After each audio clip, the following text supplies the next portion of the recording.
I'm a PhD student at the University of Wrocław, Doctoral College of Security Sciences. My research interests lie in the areas of strategic communication of Russian Federation and its propaganda and active measures in the European country. The topic of my speech today is Russian sharp power in the European Union, case study of Germany. Right now you can see the agenda for today's presentation. First, I'd like to explain the importance of the topic. Then the differences between soft power and sharp power will be discussed. And then I will focus on the Russian sharp power on the example of Germany. And the main purpose of this presentation is to analyze the concept of sharp power, its characteristics also, and as well as to present Russian sharp power as a significant factor that affects the security of Federal Republic of Germany. With the development of the internet and new media, information space has become a battlefield between democratic and authoritarian states, winning the hearts and minds of citizens, challenging the norm and values of democratic systems. Propaganda, disinformation, and manipulation are now among operational tasks of authoritarian regimes inside their territory as well as abroad. It can certainly be said that Russia is one of the most active players in this field, which is confirmed by many examples from the recent years. The occupation of Crimea, interference in the presidential election in the United States, influence on the British referendum on Brexit, and many others. So we can say that Russia is recognized by several European Union countries as one of the greatest threats to national and international security. And as a result, the research on Russian hybrid activities are now extremely important, and the understanding of the strategies, tools, and priorities of Russian authorities in the international arena and of course in particular countries will help to counter the threat that Russia presents to European security and to the European democracies. The Russian authorities are exerting their influence in the European Union through sharp power, since they are conducting policies that mainly aimed at penetrating the information and political space of the target countries, and also by influencing the audience through distortion and manipulation of information. First of all, I would like to say that the concept of state power is one of the most debatable concepts in the study of international relations, mainly due to the difficulties of precise definition of what power means exactly. International relations school and theories offer their vision of state power and the factors that comprise it, from the dominance of military and economic factor to values and culture. The division into hard and soft power was popularized by an American scientist, Joseph Nye, by the end of 20th century. And this division dominated quite a long time in the research. Joseph Nye defines soft power as a power that comes primarily from three sources: state culture, political values such as democracy, human rights, and of course its policies, especially foreign policy, only when they are seen as legitimate, because they are framed with an awareness of others' interest. But we need to say that the recent changes on the international political scene have led to emergence of new concepts such as smart power or sharp power. The conception of sharp power was introduced into the public debate by Christopher Walker and Jessica Ludwig in their report Sharp Power: Rising Authoritarian Influence, and it was done in December 2017 In the same month, the economists used the term sharp power regarding Chinese politics. As you can see on the slide, it put this in this way, that sharp power, the new shape of Chinese influence. Christopher Walker and Jessica Ludwig pointed out that some actions recently taken by Russia and Chinese governments in other countries are neither hard nor soft policy. Also, we need to say that Walker and Ludwig defines sharp power in the sense that this power is pierce, penetrate, or perforate the information and political environments in the targeted countries. Russian and Chinese activities in other states are aimed not at attracting audience through culture, values, and foreign policy, but rather at creating or stoking animosity among citizens of Western states.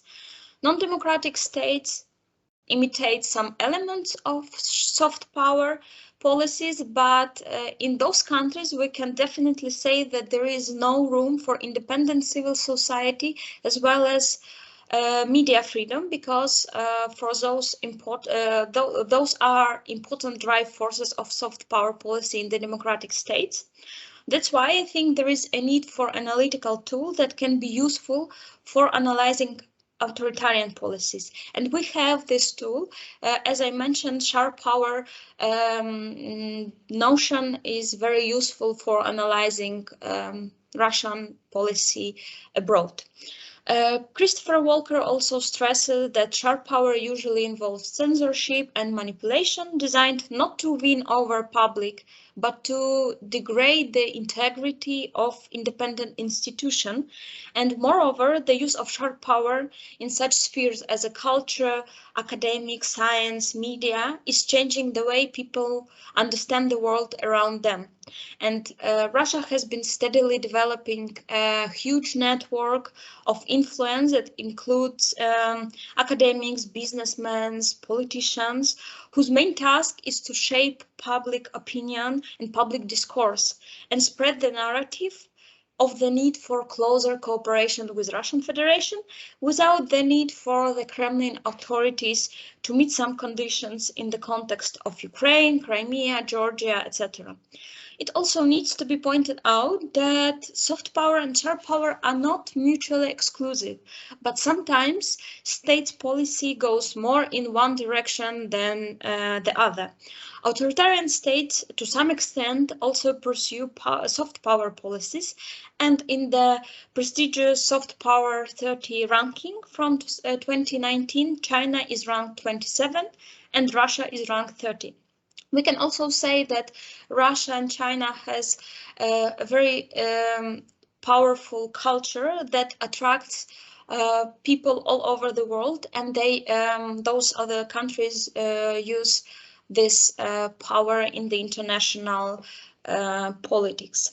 Also, the already mentioned Joseph Nye argues that sharp power is type of hard power and is shorthand for the term information warfare, but the concept of sharp power, despite criticism, seems to be a relevant analytical tool for the study of the power of authoritarian states. And right now, I would like to present some elements of Russian sharp power in Germany. Russia and Germany have a long history of mutual relations on many levels: political, historical, cultural, economic, etc.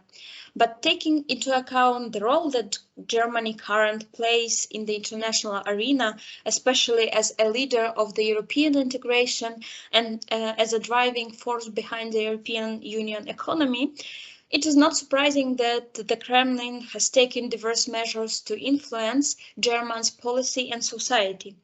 This influence is quite visible right now in the context of the Russian possible invasion of Ukraine. Germany's new government hesitates to take forceful measures against Russian policy, as already was mentioned by others speaking in our today's conference. And also Germany's government refused to send the armament to Ukraine, blocked Estonia's arms export to Ukraine, which I think undermines the European solidarity in response to the Russian aggressive actions. In the white paper on security policy and the future of the Bundeswehr from 2016, the key German policy document on security, it is stated that without changing the current course in politics, Russia will remain a huge challenge for the security of the entire continent. But at the same time, it is argued that Europe and Russia have many common interests and relations in various fields.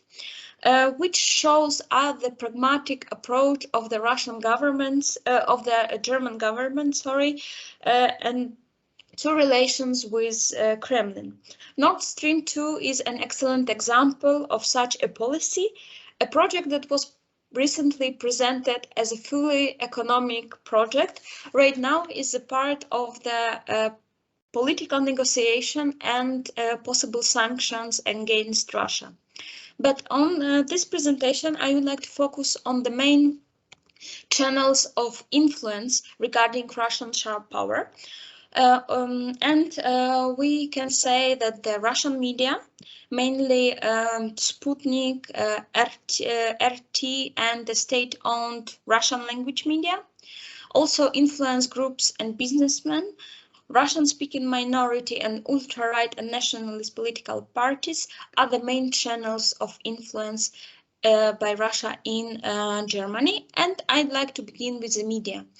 In September 2015, the German newspaper Frankfurter Allgemeine Zeitung wrote that so far Russian attempts to spread the state's propaganda in Germany have not been successful.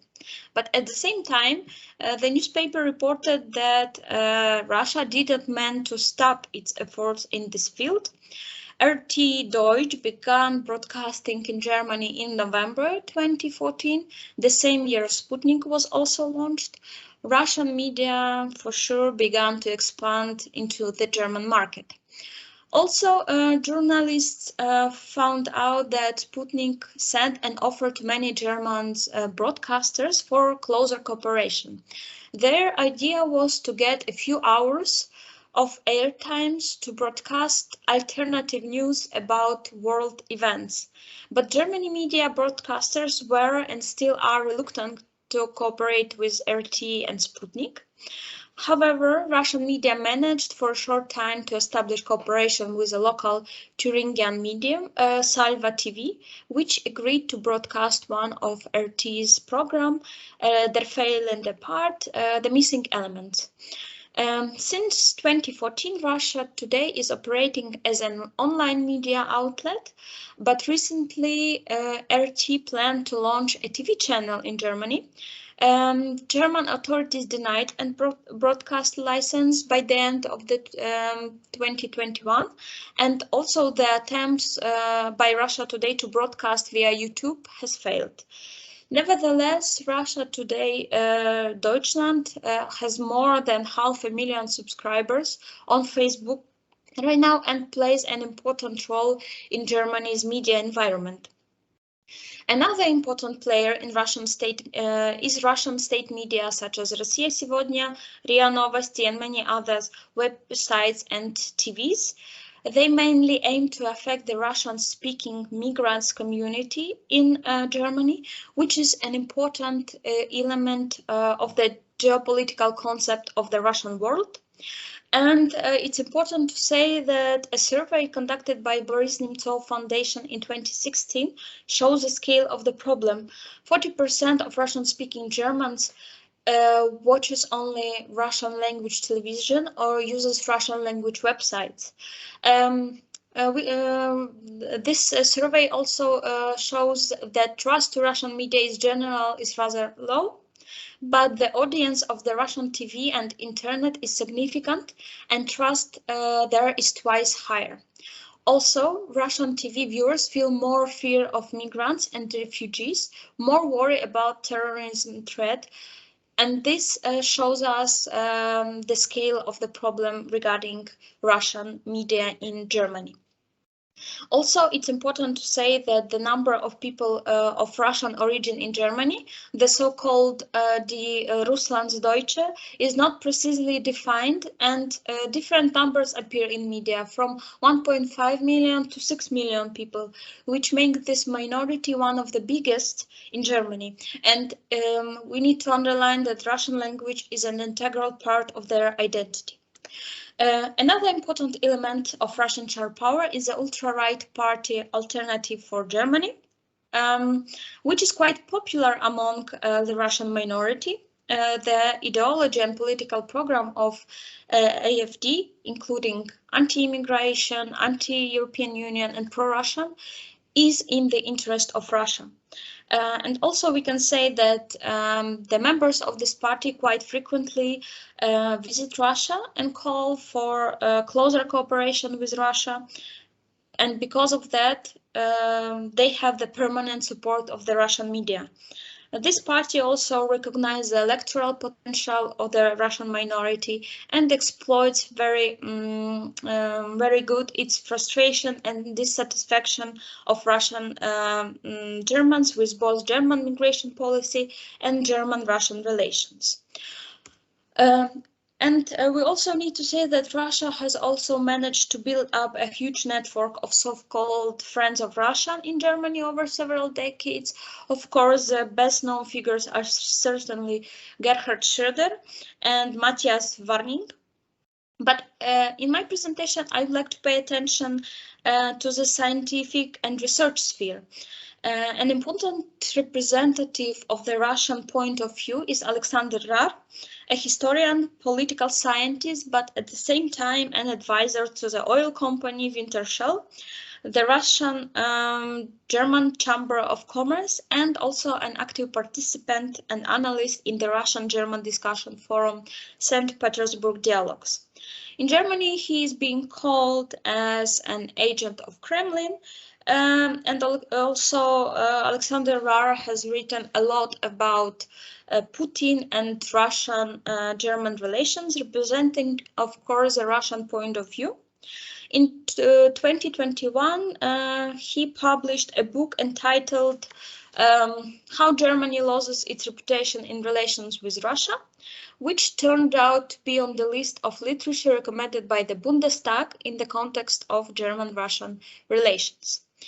Russian operation in Germany, due to multiple levels and variety of actors involved, are extremely effective as well as difficult to counter.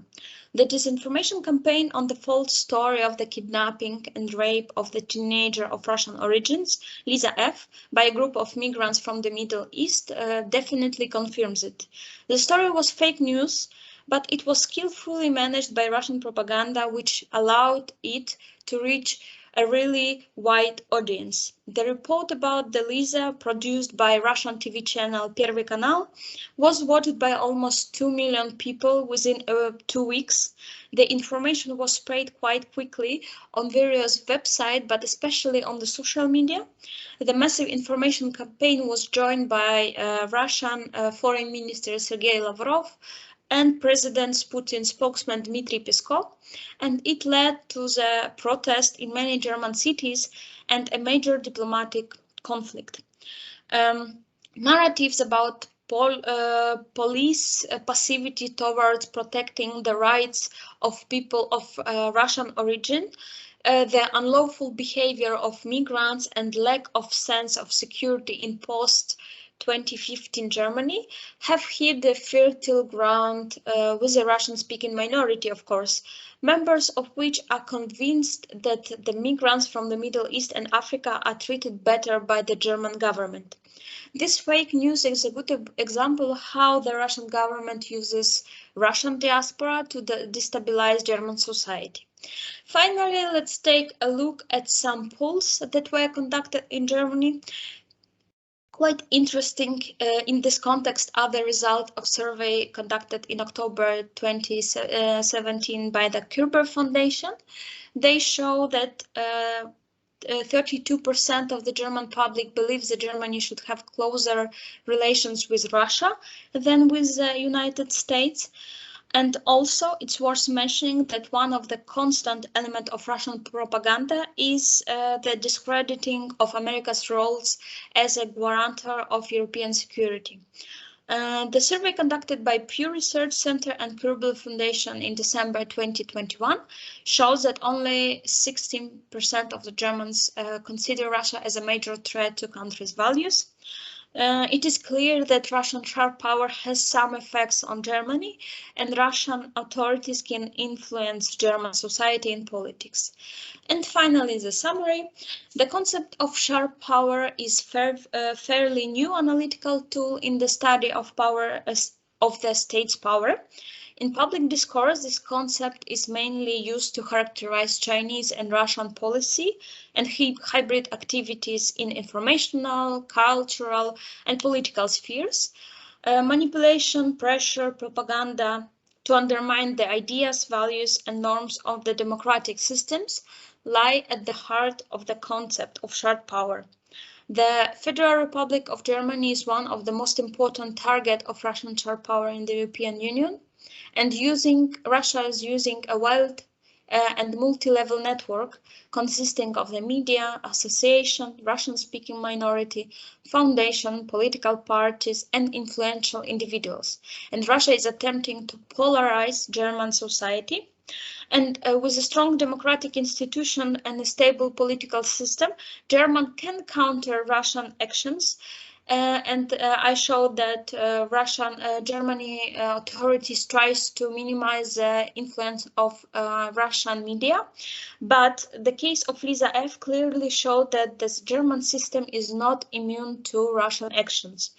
The current Russian-Ukrainian crisis instead showed that there is a need for decisive action by the German government and a common position at the European Union level on the Russian policy on the continent, which is an extremely difficult task given Russia's network of influence in Europe.